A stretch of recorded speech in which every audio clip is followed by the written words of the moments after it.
Այ, հա, հիմա համ ցույց կտամ, համ այնուհետև on-line էլ մենք կտեղադրենք, էլի։ Այո, այո, այո, հենց հիմա live-ով ընթանում է Ուժեղ Հայաստանի էջով։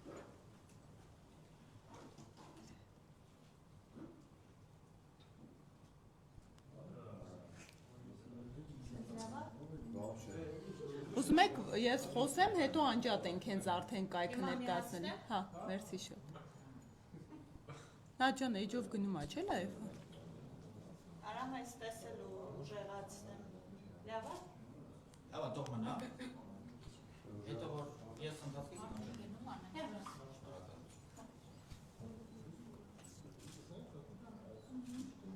Սկսենք ժողովուրդ, հա, հարմար է։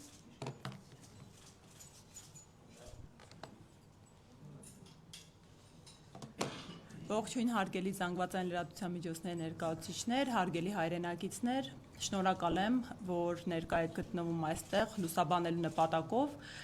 Սա շատ կարևոր առաքելություն է, որովհետև մենք բոլորս գտնվում ենք համապետական խորհրդարանական ընտրությունների ծիրում եւ որպես Ուժեղ Հայաստան դաշինքի եւ Ուժեղ Հայաստան կուսակցության ներկայացուցիչ մարդ, ով նախկինում ղեկավարել է դիտորդական առաքելությունները եւ ընտրական գործընթացներում խախտումներ է արձանագրել եւ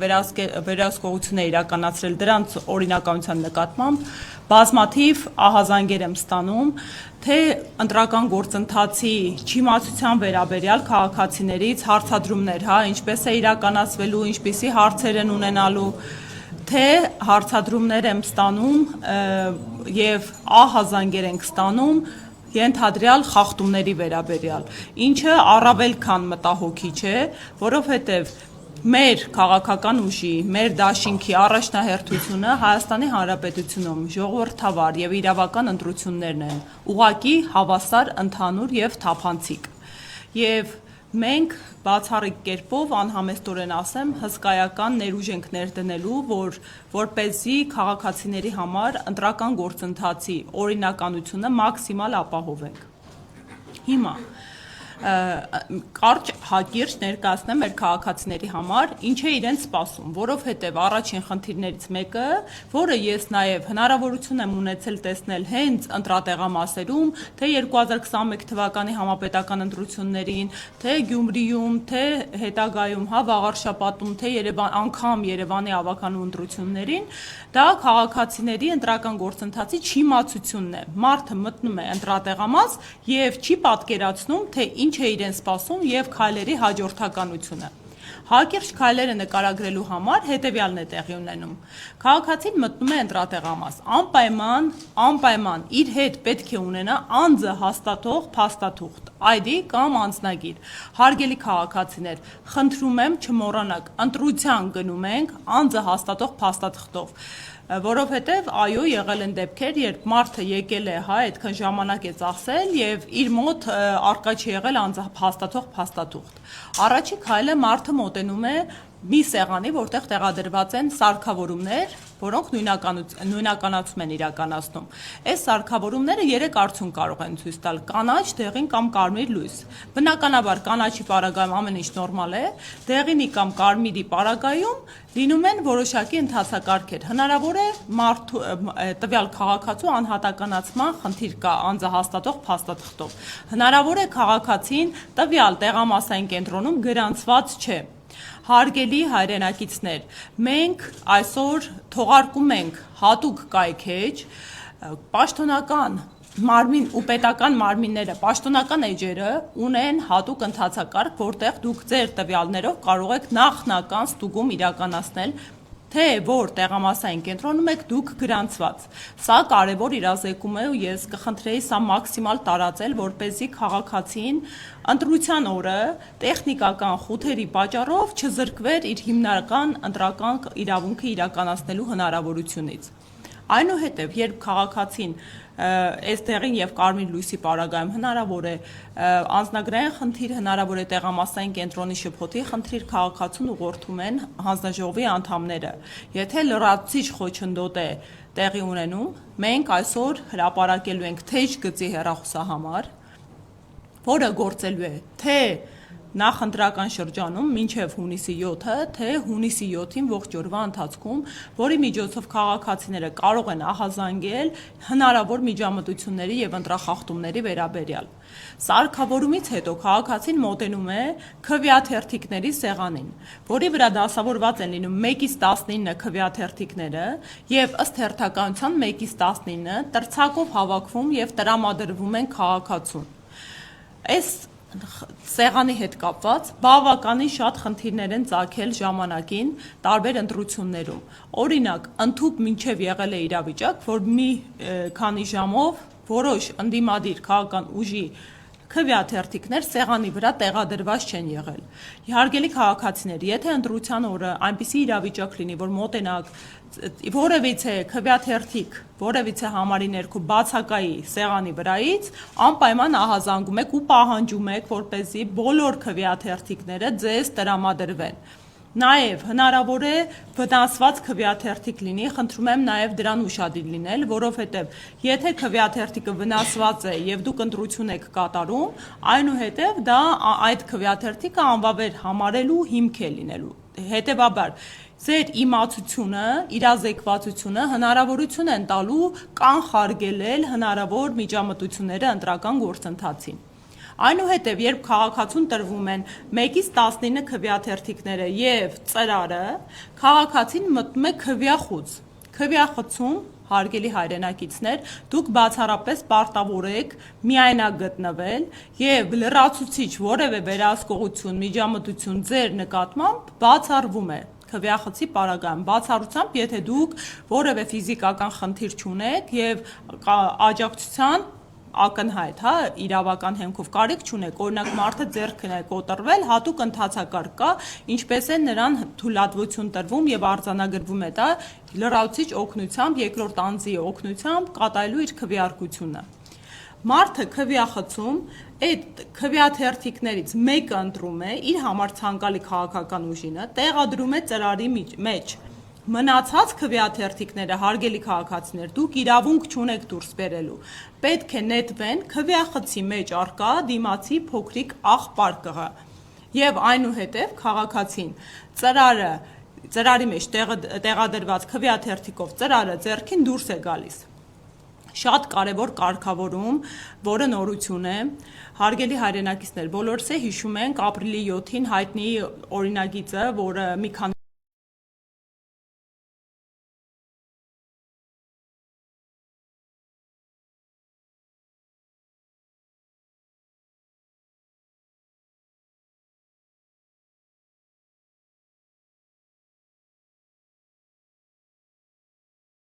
Մենք տեսնում ենք մի նախագիծ, հապշտապ, արտահերթ կարգով ընդունված, հակաօրինական, որովհետև միջազգային եւ ներպետական չափորոշիչներին հակասում են, որով արգելեցին անձնանունների կիրառումը։ Բնականաբար այս նախագիծը ուղղակիորեն մեր քաղաքական ուժին նվիրված էր եւ կոնկրետ հավասարության սկզբունքը ընտրական գործընթացի հերթական անգամ մեր նկատմամբ կիսակիրառվեց, խախտվեց, բայց դրան զուգահեռ այդ նախագծում եւս մեկ փոփոխություն կար, որի մասին բազմաթիվ մեր հայրենակիցներ իրազեկ չեն։ Եթե ծրարի մեջ քվեաթերթիկից բացի այլ քվեաթերթիկ է արկա լինում, բոլոր քվեաթերթիկները այլևս անվավեր են ճանաչվելու։ Ես խնդրում եմ սրան շատ մեծ ուշադրություն եւ իրազեկում, որովհետեւ նախորդ ընտրությունների փորձառությունս հաշվի առնելով, հաշվարկների ժամանակ մենք բազմաթիվ դեպքեր է լինում, որ ծրարներից հանում ենք 1-ից ավելի քվեաթերթիկներով տրցակ, մարդը քաղաքացին գալիս է, օրինակ 1, 2, 3-րդ քվեաթերթիկն է, ուզում ընտրել, 3-րդից սկսած մնացած տակի քվեաթերթիկները դնում է ծրարի մեջ, մոռանում է նետել աղբար կղը, իներցիայով, տարիքով մարդիկ են լինում, շփոթմունքի տեղիք է տալիս, եւ նախկին ընթացակարգը, որը գործում էր, մենք վավեր էինք համարում այն քվեաթերթիկը, որի վրա փակցված էր դրոշմանիշային կնիքը։ Շատ հաճախ բնականաբար, երբ տրցակ էր լինում, մարդու համար կարող է ոչ ցանկալի քվեաթերթիկը վավեր համարվեր, որովհետև հակառակ կողմից է փակցվում։ Բայց այլևս, եթե 1-ից ավելի քվեաթերթիկ կամ ավելորդ իր է լինում մեջը տեղադրված, բոլոր քվեաթերթիկները անվավեր են համարվում, հետևաբար խնդրում եմ ուշադիր լինել, որ այդ տրցակի մեջից քվեաթերթիկների կոնկրետ մեկ ընտրեք։ Այնուհետև, երբ ձեր ընտրությունը կատարեցիք դուրս եք գալի, մոտենում եք վերջին սեղանին, որի վրա տեղադրված է լինում քվեատուփը եւ կողքը աշխատակից հանձնաժողովի անդամը նստած է լինում դրոշմանիշային կնիքներով։ Սա ընտրական գործընթացի ամենակարևոր փաստաթուղթն է, փոքրիկ այսպես ստիկեր է դրոշմանիշային կնիքը, որը հաստատում է տվյալ քվեաթերթիկի վավերականությունը։ Առանց դրոշմանիշային կնիքի քվեաթերթիկները ուղղակի թղթի կտոր են։ Եվ ունեցել ենք դեպք, խնդրում եմ այստեղ է ուշադիր լինել, որ դրոշմանիշային կնիքը, օրինակ աշխատակցի կամ քաղաքացու շտապողականության պատճառով չի փակցվել եւ քաղաքացին նետել է ծրարը քվեատուփը։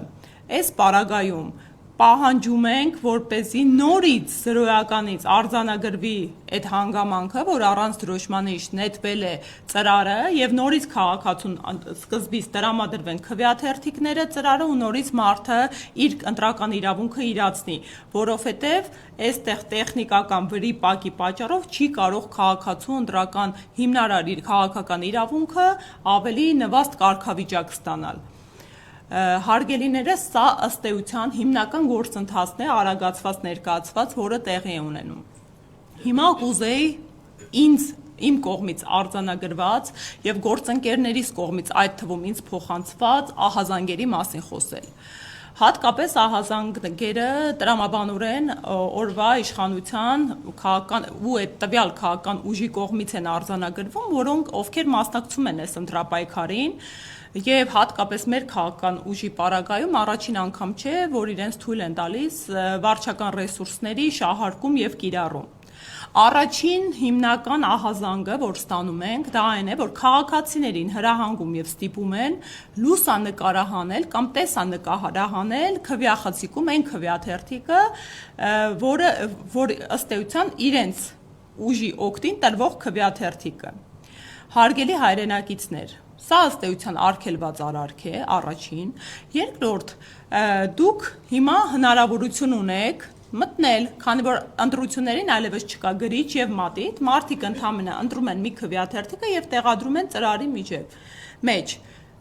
Դրեք այդ տվյալ ուժը, եթե վախեր ունեք, ճնշման եք ենթարկում, նկարեք, այնուհետև նետեք աղբար կղա եւ ընտրեք այն քաղաքական ուժին, որին իսկապես ցանկանում եք տալ ձեր քվեն։ Սա մեկ։ Երկրորդը, ահազանգեր ենք ստանում, որ մարդկանց ստիպում են, մասնավորապես մեր ուժեղ Հայաստան դաշինքի 3-րդ համարի քվեաթերթիկը դուրս բերել որպես ապացույց, որ մեր օգտին չեն քվեարկելու։ Հարգելի հայրենակիցներ, սա իրավախախտում է եւ դուք ինքներդ կարող եք խնդիր ունենալ, եթե արձանագրվես, որ դուք քվեաթերթիկ եք դուրս բերում։ Հետևաբար, կրկին ասում եմ, մի թույլ տվեք, որպեսզի ձեր նկատմամբ հարկադրանքի միջոցներ կիրառեն ու դուք եք դառնալու ու հիմնական այն աղբյուրը, ովքեր որոշելու են, թե ով է մեր Հայաստանի Հանրապետության հաջորդ իշխանությունը եւ այս ճնշումներին վերջ տալու հիանալի ու շատ մոտալուտ հնարավորություն ունեք, հետևապես կրկին եմ ասում, թեկուզ առնվազն այն տեսանկյունից, որ ռիսկ է, մի գնացեք ռիսկի կատարելու իրավախախտում, որովհետև քվեաթերթիկ դուրս բերելը, բացի այն, որ ձեր կամքի վրա հարկադրանք է եւ ճնշում ձեր նկատմամբ, նաեւ իրավախախտում է, որը կարող է հետևանք ունենալ։ Եվ երրորդ ահազանգը, որի մասին էլի լսել էինք նախորդ ընտրություններին, դա այն է, որ քաղաքացիներին հատկապես մարզաբնակ, գյուղաբնակ ահաբեկում են, ասում են, որ քվեախցերում գաղտնի տեսախցիկներ են տեղադրված լինելու, որի միջոցով նայելու են, թե մարդը ում օգտին է քվեարկում։ Հայեր ջան, մենք բոլոր 2005 տեղամասային կենտրոններում ունենալու ենք ներկայացուցիչներ եւ երաշխավորում ենք, որ քվեախցերում եւ տեղամասային կենտրոններում բացի օրինական տեսախցիկներից ավելորդ թաքնված որևէ տեսախցիկ չի լինելու, որը կկարողանա արձանագրել, թե դուք ում օգտին եք քվեարկում կամ ինչպես եք ձեր կամարտահայտությունը դրսևորում։ Հարգելի հայրենակիցներ, գնացեք ազատորեն իրացրեք ձեր քաղաքական իրավունքը, որովհետև այսօր շեղել են այն սահմանադրական ճշմարտությունը, որ քաղաքացին ու ժողովուրդն է մեր երկրում Հայաստանի Հանրապետությունում իշխանության աղբյուրը, եւ շեղվել ու խախտել, խեղել են քաղաքացիական պայմանագիրը քաղաքացու հետ։ Դա բացարձակ ճշմարտություն է, դա սահմանադրորեն ամրագրված հիմնադրույթ է, որ ժողովուրդն է իշխանության աղբյուրը, եւ մեր նպատակն է, որ մեր երկրում հնարավորություն ունենանք կազմակերպել եւ իրականացնել արդար, հավասար, ուղղակի, ընդհանուր ընտրություններ, որովհետև հենց ընտրությունների որակն է տալիս տվյալ պետության իրավական ու ժողովրդավար լինելու հիմնական գնահատականը։ Հիմա հաշվի առնելով այս միջամտությունները եւ մի շարք այլ խախտումներ, որոնց հետքերով մենք դիմումներ ենք ներկայացնում կենտրոնական ընտրական հանձնաժողով, օրինակ նույն վարչական ռեսուրսների կիրառման դեպքերը, տեխնիկական, նաեւ նշեմ, որ խախտումները իրենց բնույթով լինում են տեխնիկական եւ բովանդակային։ Տեխնիկական են օրինակ պաստառների հետ կապված գործընթացները, կրկին, մենք արձանագրած ունենք դեպքեր, այդ թվում տեսանյութ, ինչպես են իշխող ուժին քաղաքացիական պայմանագրին առնչելի գործիչներ, մարդիկ, ակտիվիստներ պատռում մեր պաստառները Ուժեղ Հայաստան դաշինքի։ Դա եւս իրավախախտում է եւ պետք է հետևանք կրեն։ Բայց բովանդակային առումով էլ մենք, բովանդակային առումով է, հարգելիներս ավարտեմ ու հարցերին, անցնենք։ Բովանդակային տեսանկյունից էլ խախտումներ են, երբ օրինակ վարչական ռեսուրսներն են կիրառվում։ Մի հետաքրքիր ինֆորմացիայով կիսվեմ, չխորանամ, մեր դիմումների բովանդակության մեջ ժամանակ նայենք, մենք վեր ենք հանել ցուցակներից մոտավորապես հազարավոր հասցեներ, իսկ կոնկրետ 100-ը գերազանցող 689 հասցե, որոնց վրա 100-ից ավել մարդ է գրանցված, հաշվառված։ Սրա հետքով կոնկրետ օրինակ մի հասցե կա, որի վրա 303 անձ է հաշվառված։ Սրա հետքերով դիմել ենք թե ներքին գործերի նախարարություն, թե կենտրոնական ընտրական հանձնաժողով պարզաբանման նպատակով, որովհետև առնվազն հարյուրավոր հասցեները 100-ից ավել հաշվառված անձանցով մտահոգության տեղիք են առնվազն տալիս եւ լիահույս եմ, որ նորմալ պատշաճ պարզաբանում եւ լուսաբանում կստանա այս հարցը։ Հիմա ես կցանկանայի մեր կողմից պատրաստված կայքեջը ներկայացնել, որտեղ թե ընթացակարգն ենք ընտրական գործընթացի ներկայացնում, թե ներկայացնում ենք մեր թեժ գիծը եւ խնդրում եմ հարգելիներս, մենք այնտեղ նաեւ հնարավորություն ունենք էլեկտրոնային մեյլ ունենք որպես թեժ էլեկտրոնային հասցե, որտեղ հնարավորություն կոճակ կա ձեր կոնֆիդենցիալությունը երաշխավորելու, այնպես որ եթե անգամ վախեր կա, իսկ այդ վախերը կան, մարդիկ փողոցում մոտենում են, օրինակ ես ահազանգերը ինձ ներկայացնում են, որ օրինակ իմ վրա ճնշում են գործադրել, որ պետական նման հիմնարկի աշխատակից եմ, որպեսզի նկարեմ իմ քվեաթերթիկը, որպեսզի մարդը խնդիր չունենա, մենք այդ կոնֆիդենցիալության հնարավորությունը քաղաքացիներին տալիս ենք ու մենք անպայման գնալու ենք ահազանգերի հետքերով։ Եթե կարելի է անցնենք կայքեջի ներկայացմանը,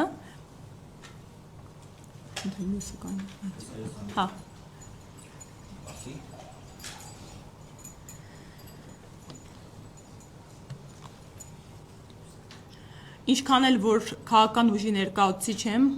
փորձել ենք հնարավորինս քաղաքացու իրավունքներից եւ քաղաքացու իրավունքի միտված էջ պատրաստել, այն կոչվելու է «Քո ձայնը» քաղաքացիական ուղեցույց է։ Օրինակ, սկսենք հենց սկզբից,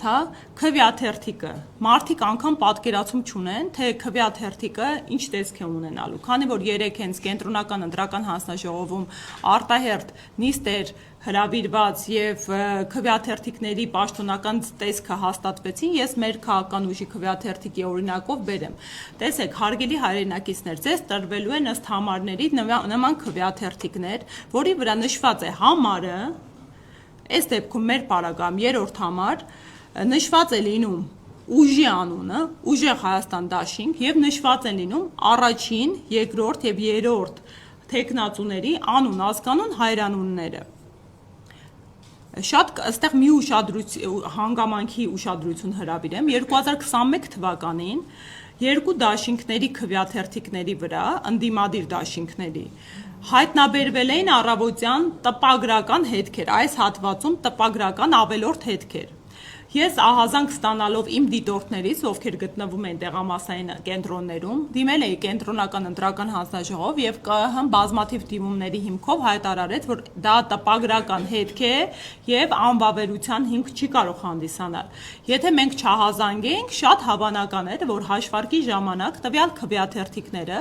անվավեր կճանաչեն եւ քաղաքական ուժը տեխնիկական պատճառով կկորցներ քաղաքացիներին իրենց տրված ձայները։ Այնպես որ եթե քվեաթերթիկի վրա բացի նշվածից ավելորդ նշումներ եք տեսնում, անպայման խնդրում եմ ահազանգեք ու կրկնում եմ, կապ չունի, որ քաղաքական ուժի մասին է խոսքը։ Մեր խնդիրն է, անգամ եթե այլ քաղաքական ուժ լինի,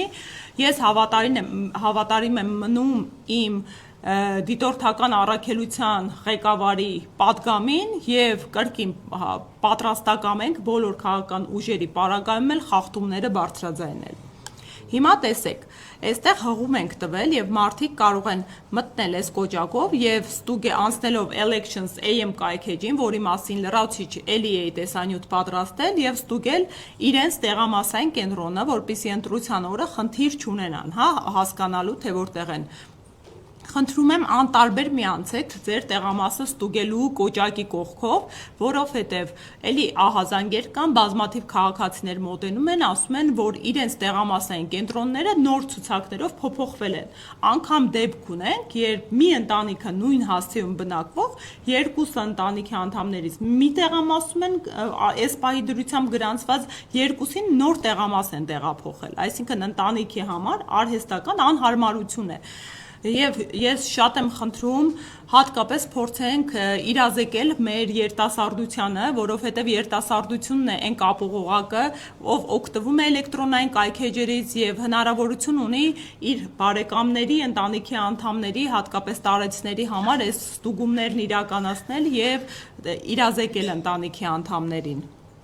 Այստեղ հենց հիմնական էջի վրա երկրորդ կոճակը հաղորդիր խախտում։ Մարդը դիմում է, սխում է այստեղ եւ տեսեք, կարող է ինքը ընտրել անանուն է ուզում հաղորդել, թե ոչ։ Այստեղ էլեկտրոնային եղանակով ենք մենք ստանում խախտման մասին ահազանգը, բայց նաեւ տեսեք, այստեղ ունենք, հիմա վերադառնամ հիմնական էջ, մեր թեժ գիծը 055 522 552 հեռախոսահամարը։ Խնդրում եմ այս հեռախոսահամարը ամրագրել եւ թե ընթացիկ մինչեւ հունիսի 7-ը, թե հունիսի 7-ի ընթացքում, ընտրության օրվա ընթացքում խախտումների վերաբերյալ կատարել ահազանգեր։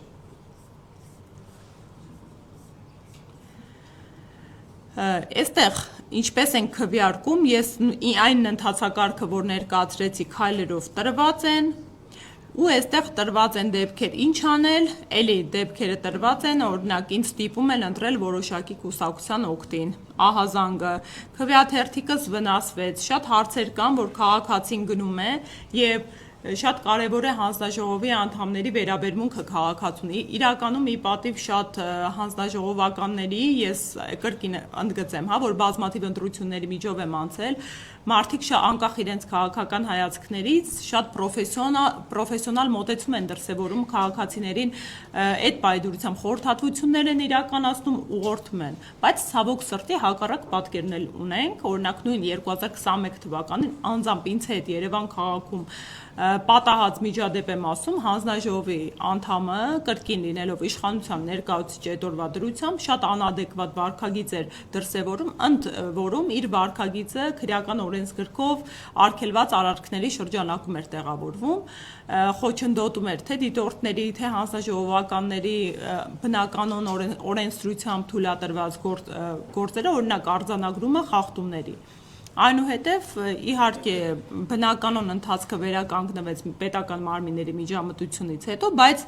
ամեն իրավիճակ հնարավոր է։ Ինչու է ժողովուրդ ջան շատ կարևոր այս ընթացակարգի, այս կայքեջի, այս թեժ գծի հրապարակումը այս փուլում, որովհետև շատ հաճախ մեր հայրենակիցները իրազեկ չեն, իրավատեր չեն, իրավագիտակից չեն, ինչը լրացուցիչ խնդիրների է բերում։ Մարդիկ վախենում են ճնշումներից, մարդիկ չեն հասկանում, մոլորեցնում են այդ պայդրությամբ, չեն կարողանում տեր կանգնել իրենց իրավունքներին։ Մենք փորձում ենք բոլոր մեխանիզմները, գործիքները տալ Հայաստանի Հանրապետության քաղաքացուն, որպեսզի իրեն ընտրության օրվա դրությամբ ու իր քաղաքական կամքի նկատմամբ լրացուցիչ միջամտություն թույլ չտան։ Այստեղ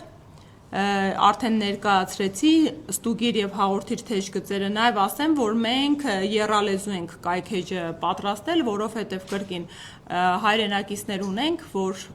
հայատար ցավոք սրտի չեն կարողանում կարդալ, արտասահմանից են եկել եւ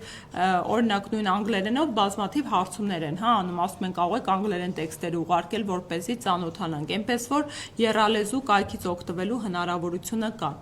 Շատ շնորհակալ եմ տրամադրած ժամանակի համար, եթե հարցեր ունեք, սիրով։ Հա, եթե։ Հա, հիմա միացնեն լույսը։ Մերսի շատ։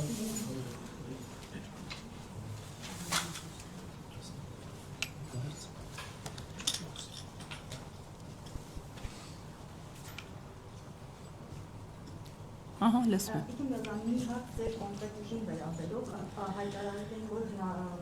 հրաժարվում են տարածքներ տրամադրել, իմանալով, որ խոսքը ուժեղ Հայաստան դաշինքին է վերաբերում, կխնդրեմ սրան արձագանքեք եւ ընդհանուր ընտրական իրավունքի հետ կապված, օրինակ քաղաք ծառայողները ինչպես կարող են պաշտպանել իրենց իրավունքները, եթե նրանց ենթադրաբար կստիպեն քարոզարշավի կամ հավաքների մասնակցել, որովհետեւ այսօր թերթերը գրել էին, որ քաղաքացիական պայմանագիրը հունիսի 5-ին մտադիր է մոբիլիզացնել ողջ վարչական ռեսուրսը։ Այս ամենի ֆոնին ամենաշատը այս պահին որն է խաթարում ընտրողների իրավունքը, օրինակ ապատելեկատվություն, ճնշումներ եւ այլն, եւ արդյոք դուք ընտրական օրենսգրքում առաջնահերթ փոփոխություններ անելու անհրաժեշտություն տեսնում եք այս ամեն ինչը բացառելու համար, խոսքս ոչ միայն քաղաքացիների, այլ մյուս քաղաքացիների։ Բարի, շնորհակալ եմ։ Տեսեք, նախ ուզում եմ ընդգծել, որ ընտրախախտումները պատական չնշեցի, որ լինում են մինչ ընտրական, մինչև ընտրության օրը եւ ընտրության օրը եւ լինում են բովանդակային ու տեխնիկական։ Այս խախտումների քանակը ու որակը արդեն գալիս են գնահատական տալու ընտրությունների որակին։ Այս խախտումների ծավալը կարող է ընդհանուր առմամբ դելեգիտիմացնել ողջ ընտրական գործընթացը մեր երկրում։ Իսկ այդ ծավալը արդեն իսկ ակնհայտորեն պարզ է, որ շատ է, այսինքն իշխանության, գործող իշխանության, որը մասնակցում է քարոզչությանը, գործելավոճի տրամաբանությունը գալիս է վկայելու, որ առանց հակաօրինական միջամտությունների իրենք չեն կարող վերարտադրվել եւ իրանց կողմից թույլ տվող խախտումների տեսակները, ծավալները գալիս են վկայակոչելու միայն այդ մասին, այսինքն այս մարդիկ առանց վարչական ռեսուրսի արդեն ունեն գիտակցում, որ իրենք չեն վերարտադրվելու։ Քաղաքացիները չունեն համակրանք այս քաղաքական ուժի նկատմամբ, ինչը նաեւ բնականon է, որովհետեւ 2 ժամկետ ընտրվել են ու այստեղ շատ սյուր իրավիճակ է, հա, այն վառ ընդդիմադիր գործիչը Նիկոլ Փաշինյան վարչապետի դեմքով ով վառ պատգամավոր էր ու այդ 3-րդ ժամկետի գնալու քննադատության հիմքով եկավ իշխանության, հիմա գնում է 3-րդ ժամկետի ու գնում է 3-րդ ժամկետի 2 անգամ գրեթե տոտալ, հա, տապալելով քաղաքացիներին տրված իր խոստումները։ Իսկ դա իմ գնահատականը չէ, այս պայդրությամբ մենք ունեն 21-ից 26 թվականների գործող կառավարության ծրագիրը, որը իրավական ակտ է, փաստաթուղթ է եւ այդ կառավարություն ծրագիրը գրեթե տոտալ տապալված է, չկատարված է։ Հիմա բովանդակային բնականաբար մեր քաղաքական ուժի նկատմամբ կարծում եմ որևէ մեկի համար թաքցնելու երևույթ չէ, որ մաքսիմալ ճնշումներ են իրականացվում, բայց ես իրապես կներեք, ես իրապես հիացած եմ եւ հնարավորություն ունեմ հանրային կերպով երախտիկս հայտնելու մեր հայրենակիցներին ու հատկապես մեր աջակիցներին, որովհետեւ չնայած այս ծավալի միջամտություններից, ճնշումներից, հա, վարչական ռեսուրս ու իրավապահ մարմինների ռեսուրսների շահարկումից քաղաքացիները մեկին բերման են ենթարկում ավելի մարտական 10-ով հետ եմ վերադառնում ու այն փաստի արձանագրումը, որ մեր քաղաքական ուժի նկատմամբ այս կարճ ժամանակահատվածում տասնյակ հազարավոր քաղաքացիների հոսք կա, դա արդեն իսկ բացառիկության մասին է խոսում, ասեմ անգամ միջազգային գործընկերների հետ երբ շփվում ենք, միջազգային գործընկերները այս փաստերը տեսնելով, աջակիցների քանակը տեսնելով, ապշում են, որովհետև դա համաշխարհային պրակտիկայում է գրեթե նորույթ, որ նորածին կուսակցությունը կարող է այսքան թիմակից, աջակից ու համակիր ունենալ, ու բնականաբար այո, տարածքների հետ կապված տարաբնույթ ճնշումներ են եղել, սեփականատերերի նկատմամբ, հենց մեզ հետ համագործակցության տեսանկյունից, բայց ինչպես տեսնում եք, դա գործընթացին չի կարողացել վնասել կամ արկախել, որովհետև մարդիկ վճռական են, մեծամասամբ էլ մարդիկ արդեն հոգնել են այս վիճակից, փոփոխություն են ուզում, եւ ինչպես ինձ գյուղերից մեկում մի պապիկ մոտեցավ, ասեց, գիտեք, սրանք էլ նախկին դարձան, գոնե չէին միջամտում մեր ընտրական իրավունքի նկատմամբ, հիմա գալիս ճնշում են, վախացնում են ու դրա պատճառով իրանք էլ չեն վերընտրվելու, հիմա այո, այդ պապիկի խոսքերի մեջ մեր համընդհանուր իրականության ներկայացումներ, այնպես որ ես համոզմունք ունեմ, կրկին փաստերով առաջնորդվելով, որ առանց իրավախախտումների եւ այսպիսի չարաշահումների այս ուժը վերարտադրվելու հնարավորություն չունի, հետեւաբար մեր առաջնային նպատակն է այդ իրավախախտումները մաքսիմալ կանխարգելել։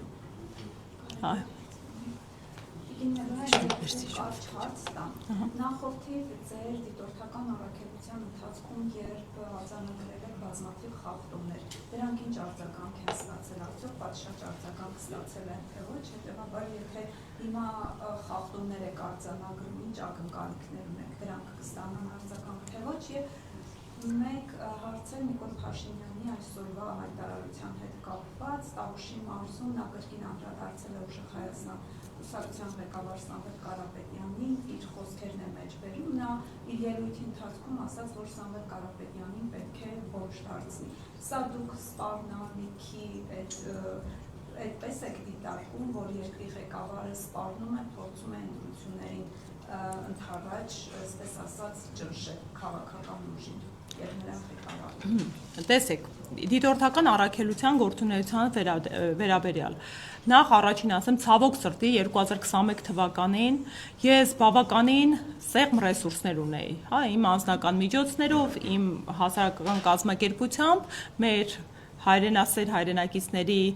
շնորհիվ եւ ներգրավմամբ ընդամենը 35 հոգի էինք եւ ասեմ 35 հոգով միայն Երևան քաղաքում 100-ից ավել խախտում ենք արձանագրել ու վեր եմ հանել մոդելները, թե ինչ խախտումներ են իրականացնում, օրինակ ձայնագողությունը հաշվարկի ժամանակ ցույց են տալիս, օրինակ 3-րդ քվեաթերթիկն է մերն այս պարագայում ու պատկերացրեք 3-րդ քվեաթերթիկը դնեն այլ քաղաքական ուժի տրցակի վրա ու հենց այս խախտումը կանխարգելելու նպատակով է ամենաշատը նաև այդ թվում մեր սիստեմայի համակարգի ներդրումը, որ փորձելու ենք բոլոր տեղերում ներկայացուցիչ ունենանք կանխարգելելու համար նման միջամտությունները։ Եվ ես շատ շնորհակալ կլինեմ, եթե դուք էլ ու այն բոլոր մարդիկ, ովքեր իրականում իրավատեր են, պահանջատեր են եւ կողմ են, որ օրինական ընտրություններ իրականացնեն, փորձեն մասնակից լինել եւ վերահսկել ընտրական գործընթացին։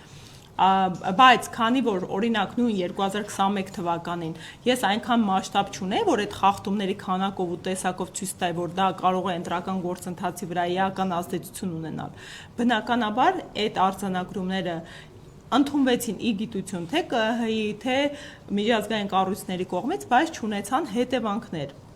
Ասեմ ավելին, մեր դիտորդական առաքելությունը երկու առաքելություն ունի։ Համ մենք ընթացիկ արձանագրում ենք խախտումները, համ մենք կանխարգելում ենք օրվա ընթացքում եւ հնդածս խախտումները։ Նույն օրինակ Գյումրու ընտրություններին մենք բազմաթիվ ընթացիկ խախտումներ ենք տեղում կանխարգելել եւ թույլ տվել բնականon ընթացքը ապահովել ընտրությունների, ինչը եւս իր արդյունքը տվեց։ Հիմա ուզում եմ հայտարարել, որ մենք կապի մեջ ենք միջազգային գործընկերների հետ եւ զեկույցներ են հրապարակվում եւ շնորհակալ եմ նրանցից շատերը բավականին աչալուրջ են եւ այս բոլոր խախտումները, որոնք այսօրվա դրությամբ իշխող ուժը հատկապես իրեն թույլ է տալիս, մենք ամենօրյա ռեժիմով մեր գործընկերներին տեղեկացնում ենք, իրազեկում ենք ու հավատացեք, դրանք իրենց ծավալով ու բովանդակությամբ եթե շարունակվեցին, ես համոզմունք ունեմ, ինչքան էլ այդ հիբրիդային միջամտությունները տեղ են ունենում հատկապես մեր քաղաքական ուժի նկատմամբ, այդ հիբրիդային միջամտությունների հետևանքը զեկույցներում կստանան, որովհետև մենք հողի վրա մի պատկեր ունենք, որ միջազգային գործընկերներին լրիվ այլ իրականություն էր մատուցվել եւ օրինակ երբ դնում ենք ինչպես ուղակի ես այսօր հնարավորություն չէի ունեցել լրահոսին հետևելու, որ նորից Նիկոլ Փաշինյանը իրեն թույլ է տվել տենց ոչ միայն քաղաքական գործչին, առավել եւս վարչապետին ոչ հարիր խոսույթ, ինչպես ասացիք, հա, ինչ որ մեկին բոմժ դարձնելը դա ուղղակի սպառնալիք է, ունեզրկման, դա քրեական օրենսգրքի շրջանակներում տեղավորվող հանցավոր արարք է, առավել եւս երբ մարդը պաշտոնատար անձ է, արդեն տեսել ենք, որ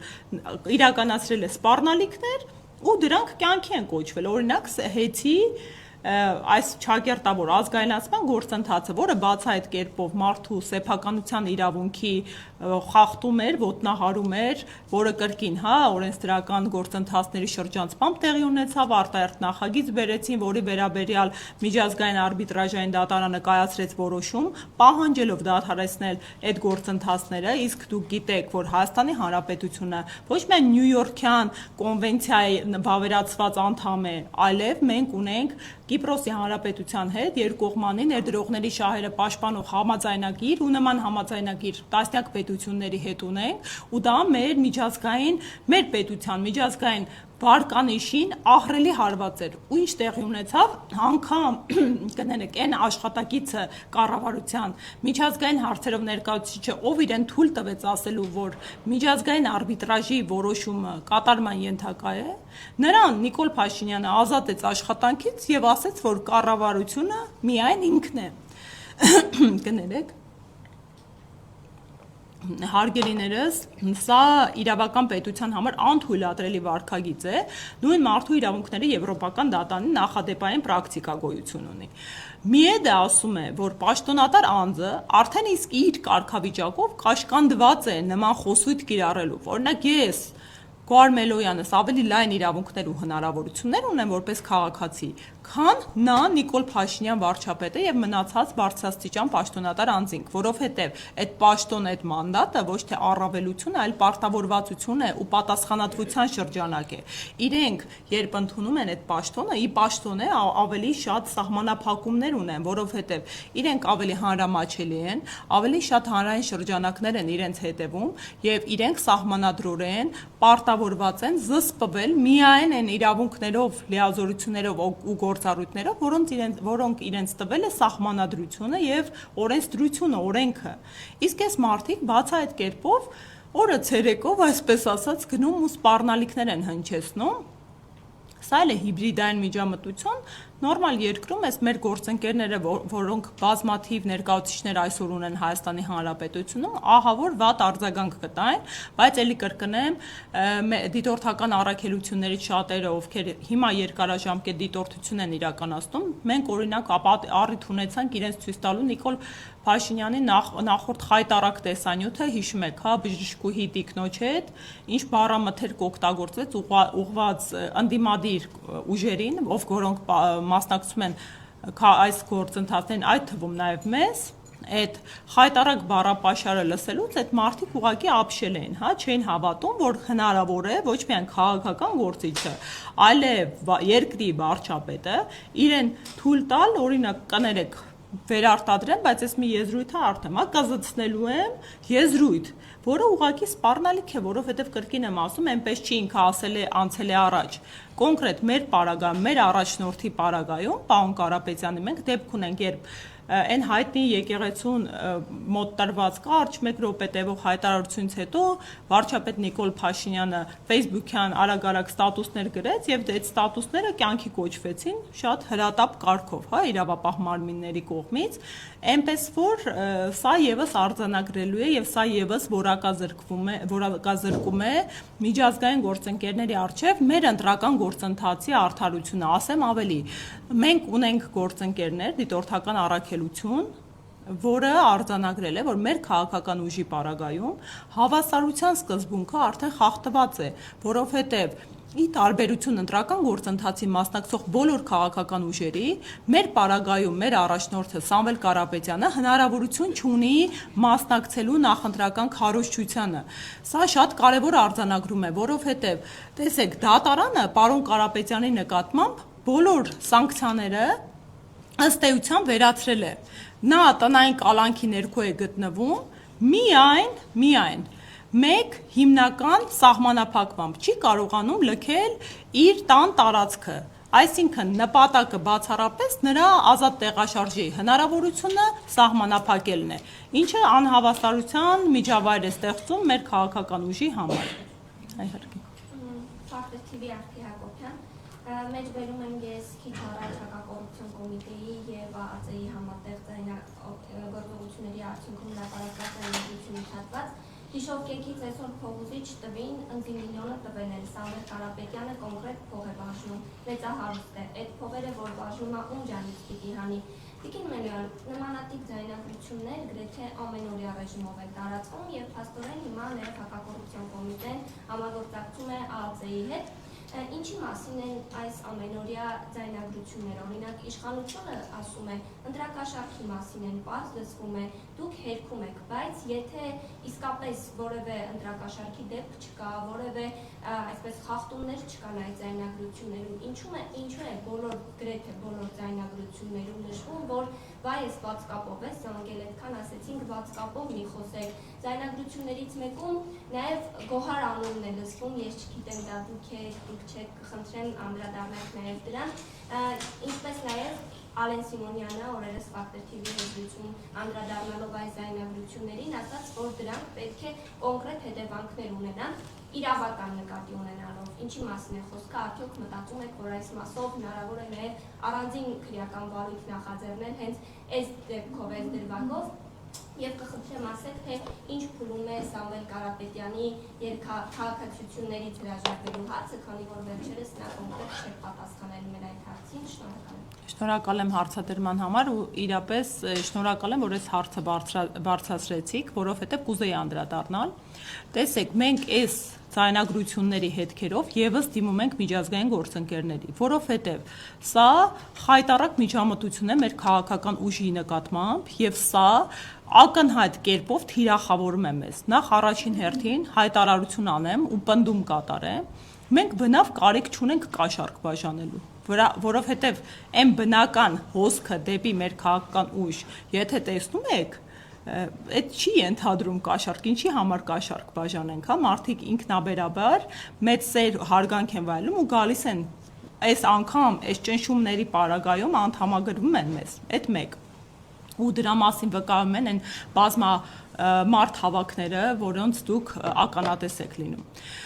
Հիմա շարունակեմ։ Նախ դուք տեսեք պնդում կատարեցիք, հա, լինելով լրագրող, ինչի անաչառություն է ենթադրում եւ ես շատ կուզեի, որ հենց զանգվածային լրատվության միջոցների ներկայացուցիչները եւս գնան այս ձայնագրությունների հետքերով։ Ցանկացած նախաքննություն, եթե դուք բացեք հակակոռուպցիոն կոմիտեի կայքեջը հայտարարությունների բաժինը, որևէ գործով սենց հրատապություն չեք տեսնի, հա, որ ինչ որ ձայնագրություն են բացահայտում կամ գործի քննության հետքերով գնում են ու անմիջապես տենց մի քանի ժամվա կտրվածքով հայտարարություն են տարածում եւ այդտեղ կանգնում է ակնհայտորեն ես շատ ցավում եմ, որ իմ երկրում իրավապահ մարմինները, որոնք ունեն շատ կարևոր առաքելություն, առավել եւս հանցավորության նման աճի պարագայում, իսկ 18 թվականի 25 թվական համադրությամբ մենք մարզեր այցեր կատարելուց հանում ենք ցուցիչներ, հանցավորությունը տենց մարզ չկա, որ գոնե առնվազն 2 անգամ ըստ հանցագործությունների տեսակի աճած չլինի։ Ես ցավում եմ, որ իրավապահ մարմինները այդքան ռեսուրսները ավելացնելու համատեքստում, ինչը կենթադրեր հանցագործության վազում, հակառակը հանցագործության աճ են թույլ տալիս գրանցել, որովհետև ամբողջ իրավապահ մարմինների ռեսուրսը այս տարիների ընթացքում առավելապես ուղղված է ընդդիմախոսներին ճնշելու։ Հիմա դուք հղում կատարեցիք մի ձայնագրության, չէ՞։ Արդյոք այդ ձայնագրության հավաստիությունը արձանագրված է։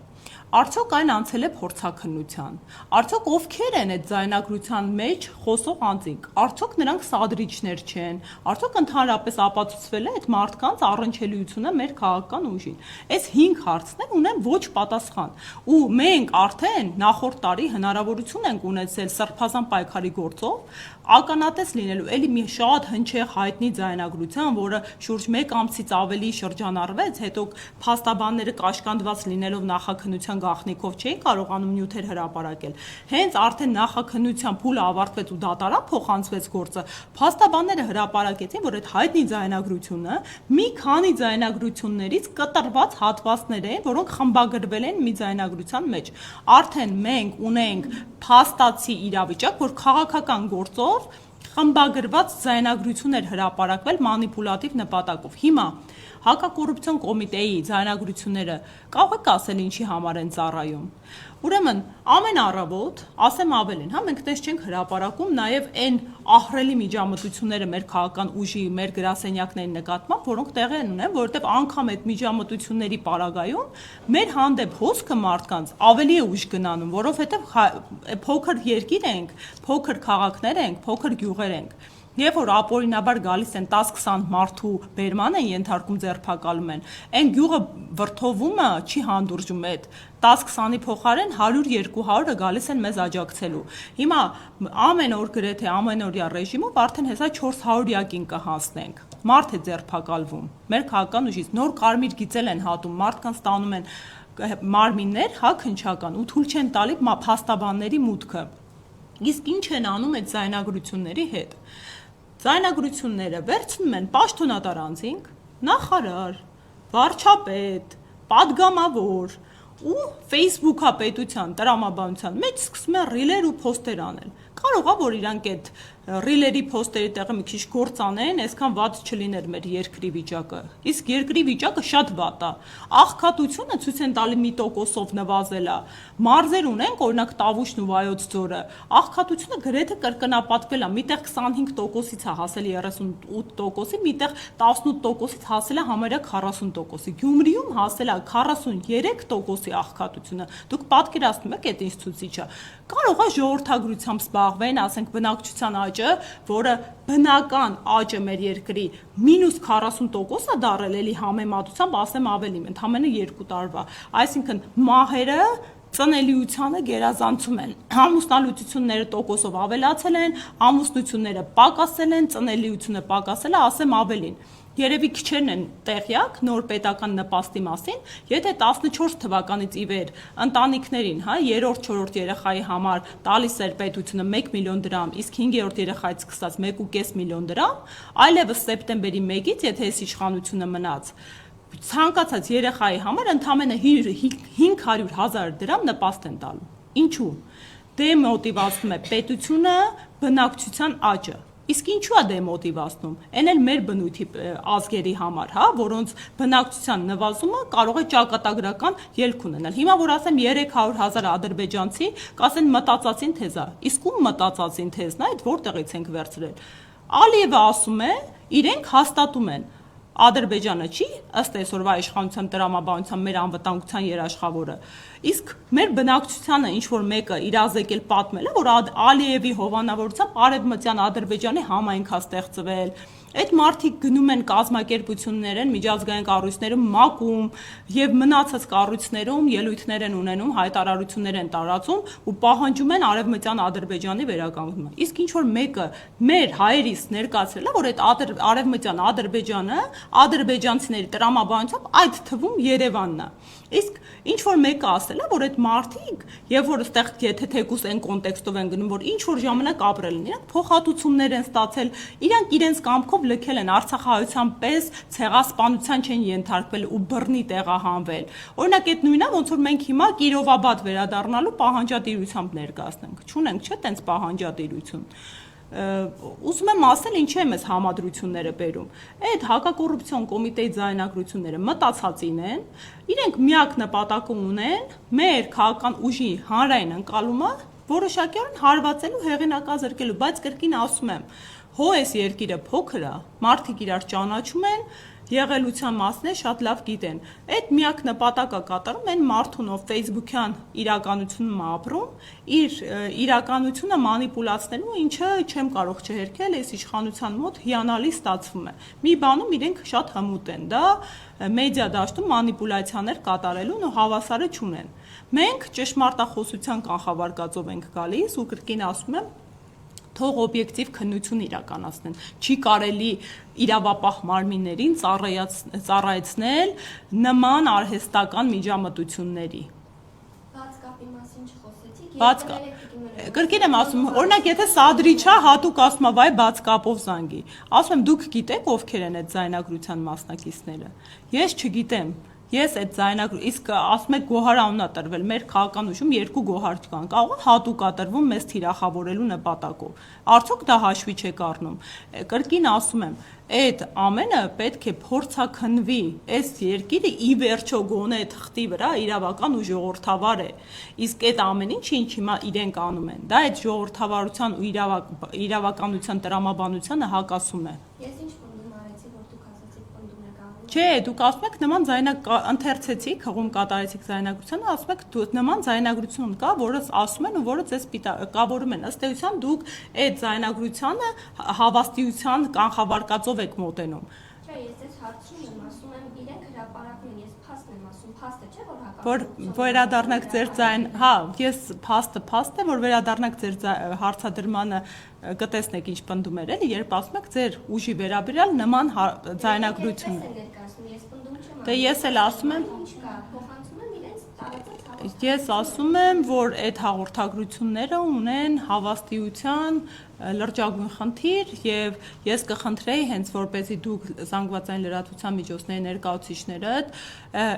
ես օրինակ նոր իրազեկումներ արեցի, հա, սրանց հետքերով գնալ, եթե իրապես դուք շահագրգռված եք, որ մեր երկրում լինեն օրինական ընտրություններ, հա, որ մեր երկրում այս հիբրիդային իրավիճակը վերացվի ու նորովերտոնի պատուհանները փակվեն, որովհետեւ արդեն սկվայսնյակ է, հա, մեր երկրում մրսում ենք։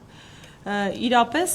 հենց ես շատ եմ գնահատում զանգվածային լրատվության միջոցների ներկայացուցիչներն ու ձեր ուժը։ Ես 5 շարժում եմ անցել ընդդիմադիր ու տեսել եմ թե ինչ կարող եք դուք անել, երբ ամբողջ պետական համակարգը մեր դեմ է աշխատում ու կրկին, հա, այս ընտրություններին մեր զորավիկը նաև դուք եք, դրա համար է հրավիրված այս մամուլի ասուլիսը, որովհետև պատահական չի, որ դուք եք 4-րդ իշխանություն կոչվում։ Ինչեր կներեք Սիմոնյանը ձայնագրություններին անդրադառնալով նշել է, որ սրանք պետք է կոնկրետ իրավական հետևանքներ ունենան եւ Սամվել Կարապետյանի քաղաքացիության հարցը։ Հա, ես կուզեի, որ նաև իրենց հայտարարությունները իրավական հետևանք ունենան, եթե իրավական երկրում ապրենք, օրինակ, երբ վարչապետը իրեն թույլ է տալիս մարդուն սպառնալ բոմբ սարքելով։ Եթե նորմալ իրավական պետություն լինեինք, արդեն քրեական գործ հարուցված կլներ եւ նոր չէ որ այս հայտարարությամբ, հա, բազմաթիվ դրվագներ կան դրա համար, քաղաքացիության հետ կապված է բազմիցս անդրադարձել ենք, թե պարոն Կարապետյանը, թե պարոն Վարդևանյանը, որ որևէ մեկը չի հերքել, որ Հայաստանի Հանրապետության քաղաքացիության զուգահեռ Սամվել Կարապետյանը այլ երկու պետության քաղաքացիություն ունի, դա նորմալ է իր մասշտաբի մարդու համար, ասեմ ավելին, այդ շատ երկրներում նման հեղինակավոր մարդկանց քաղաքացիություն նաև շնորհվում է, պետությունն է նվիրում ու առաջարկում, իսկ դրանից հրաժարվելը հատկապես երբ որ մարդը տվյալ երկրում ֆիզիկապես ներկա գտնվելու հնարավորություն չունի, տեխնիկապես բավականին խրթին գործընթաց է դառնում, հա, որովհետև պետքա միջնորդավորված լինի, պետքա գործընթացներ անցնեն, կրկին այլ պետության մասին է եւ կրկին այն իրավիճակի մասին է, որ պարոն Կարապետյանը նոր հնարավորություն ունի ավելի ազատորեն գործելու գոնե իր տան շրջանակներում։ Հետևաբար մեկնարկները տրված են, ինչպես հայտարարել են, ու գործընթացը շարունակվում է։ Հիմա ինքը կոնկրետ ժամկետով սահմանված չի, հա, որ այս երկրում քաղաքացիությունը երբ է դադարում։ Այդ հարցերին, թե երբ դադարեցման կոնկրետ դե յուրե իրավիճակը կունենանք, պարոն Վարդևանյանը կարծում եմ ավելի ճշգրիտ կպատասխանի, բայց ես իրազեկ եմ, որ ինչպես հայտարարել ենք, արդեն քաղաքացիություններից հրաժարման գործընթացը մեկնարկել էր։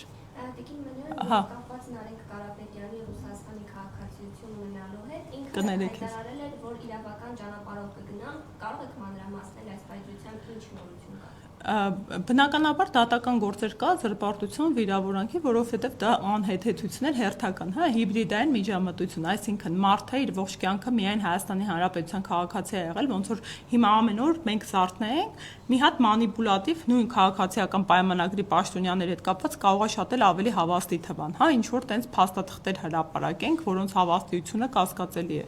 Լավ տեղ չի տանի։ Պարոն Կարապետյանը, ովքեր որ շահարկել են այդ թեման, հատկապես պաշտոնատար անձանց կողմից, ու բնականաբար պետք է գոնե սկսեն հետևանքներ կրել իրենց խոսքերի համար։ Շատ կներեք, էլի գործընկերուհին է հարցում։ Մեկ հարց ունեմ, մեդիա-լրատվական տեղեկություն է շրջանառվում, որ արցախցիները նույնպես կարող են մասնակցել ընտրություններին, նույնպես իրավունք ունեն, չնայած որ չունեն Հայաստանի անձնակետ, Հայաստանի քաղաքացիություն, այդ մասին տեղյակ եք, ինչպես կարող են մասնակցել ընտրություններին։ Հա, ես անկեղծ ասած գիտեմ գործընկերներիցս մեկը հայտարարություն էր տարածել, որ շահած դատական գործ կա, բայց ցավոք սրտի այդ մի գործը առաջին ատյանի դատարանի ըստ էության տարածելի չէ իրավականության տեսանկյունից բոլոր արցախցիների վրա, եւ եթե շահած գործ կա, այնուամենայնիվ նրանցից յուրաքանչյուրը պետք է իր գործով անհատական դիմում ներկայացնի, եւ ես պատրաստակամ եմ իրավական աջակցություն ցուցաբերելու, կարծում եմ մեր երկրի իրավական ու փաստաբանական համայնքից բոլորն էլ պատրաստակամ կլինեն մեր արցախցիներին, եթե նպատակ ու ցանկություն կա աջակցելու այս հարցում։ Այսինքն ճիշտ եմ հասկանում, այս բանը չեն կարող գնալ։ Չէ, այդ խնդիրը երեք միգրացիա եւ քաղաքացիության վարչությունն էլ է հայտարարություն տարածել, այդ մեկ գործը որոշումը համընդհանուր տարածելի չէ։ Ինքը նախադեպ չի դառնում, էլի կոնկրետ գործով է որոշում կայացվել։ Մերսի շատ։ Այսօր է Մանիա Պողոսյան, Տիկին Մելոյան նշեցիք, որ հակակոռուպցիոն կոմիտեի ձայնագրությունը, որը ենթադրաբար վերագրվում է ուժեղ Հայաստան կուսակցության անդամներին եւ համակիրներին, փորձաքննության ենթարկված չէ։ Արդյոք դուք ձեր ուժը դիմելու է փորձաքննություն ենթարկելու համար այդ ձայնագրությունները, որպեսզի պարզվի դրանց իսկությունը, եւ հանրությունը ինչպես համոզված լինի, ինչ հակափաստարկներ ունեք, որպեսզի հանրությունը համոզված լինի, որ նման բան չկա, եւ արդյոք մտավախություններ չունեք, որ այդ ձայնագրությունները կարող են ազդել ընտրությունների արդյունքների վրա։ Բնականաբար ունենք մտավախություն, որովհետև բնականաբար մեր հանրային հեղինակությանը վնասելու նպատակով են այդ ձայնագրությունները հրապարակվում եւ շահարկվում։ Կրկին եմ ընդգծում, հա, մի հատ, եթե դուք լրագրող եք, լրատվական համայնք եք, եթե լրատվական հետաքննություն անեք, անաչառ կտեսնեք ինչի են ծառայում, հա, այս հայտարարությունները։ Իրենք բացառապես հրապարակվում են եւ իշխանական ներկայացուցիչները վերցում սկսում են տարբեր կերպով մանիպուլացնել, շահարկել, ել չասեմ, այդ խոսակցության բովանդակություն օրինակ վերացարկվենք, ընդունենք ինչ որ մեկ այդ ձայնագրությունից իրականում ճիշտ է, հա։ Այդ մտնում են այդ մարդկանց ընտանեկան միջավայր, ինչ որ իրենց ավելորդություններ են թույլ տալիս եւ այլն։ Ես կրկին ընդգծում եմ, այդ ծավալը բնականաբար մենք հայտարարել ենք, իմ քաղաքական ուժի առաջնորդները հայտարարել են, որ նման ձայնագրությունը չի կարող մեզ հետ աղերս ունենալ։ Մենք պաշտոնապես ասել ենք, որովհետեւ մենք որևէ մեկին, պնդում եմ կատարում, կաշառք չենք տալիս, մենք չունենք կարիք որևէ մեկի կաշառք տալու, դրա համար չենք տալիս։ Ու այդ ձայնագրությունները բացառապես երրորդը միտված են մեր քաղաքական ուժի հանրային հեղինակության վրա ազդելու ու այդ հրապարակող իրավապահ մարմինն է կաշկանդված դրանց իսկությունը, հավաստիությունը ապացուցելու սկզբունքով կրկին մի շարք քրեական գործեր կան մեր երկրում, հարյուրավոր, որոնք անգամ մոտավորապես մի 5%-ով էս օպերատիվ արագությանը մոտ չեն։ Ինչու այդ գործերով չեն հրապարակվում նյութեր։ Պատասխանը ակնհայտ է, որովհետև չկա քաղաքական նպատակահարմարություն։ Շնորհակալ, հա, ու ավարտենք, էլի կներեք, էլի հանդիպում։ Նախ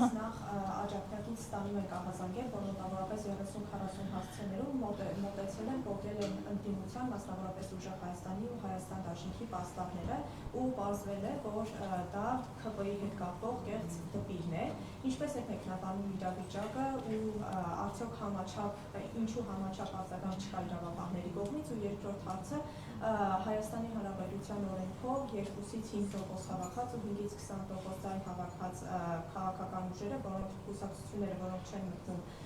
խորհրդարան, իրենք պետբյուջեից գումար են ստանում ու կոպիտ ասած 5 տարով անհետանում են քաղաքական դաշտից։ Խնդրում եմ մեկնաբանեք, արդյոք օրենքում կա կարգավորում, որ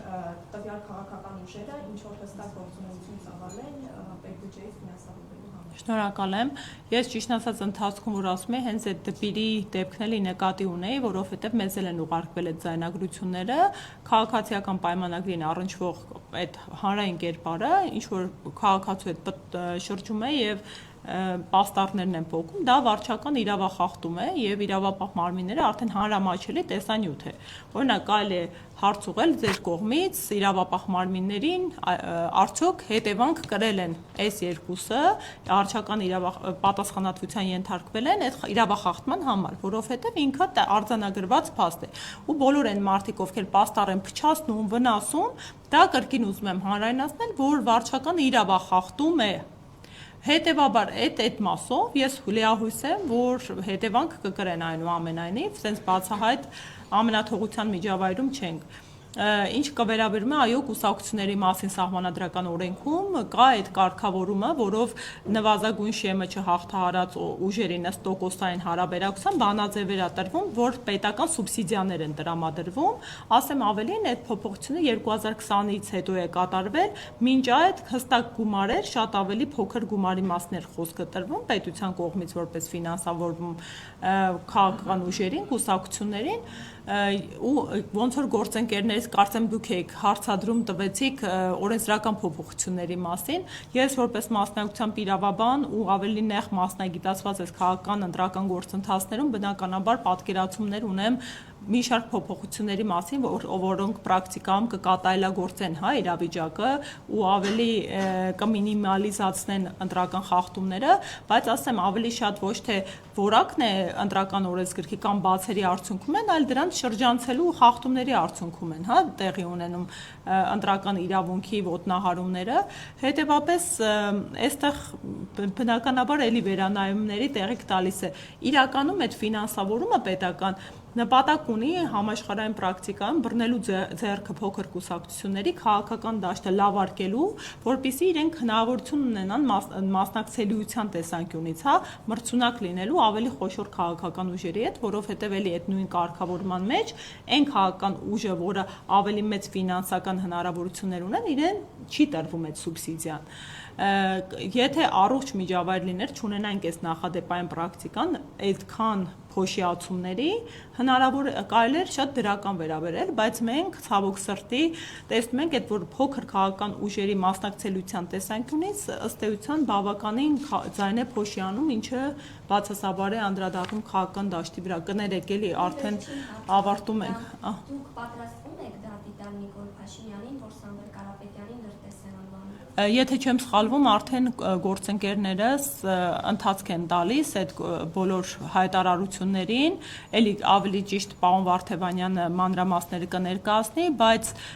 մենք փորձելու ենք բոլոր այդ սրբարտություններին, վիրավորանքներին, հանցավոր տարեր պարունակող հայտարարությունների նկատմամբ, թե հանցագործությունների մասին հաղորդումներ տալ, թե քաղաքացիաիրավական դաշտում գնալ դրանց հետքերով։ Շնորհակալ եմ շատ։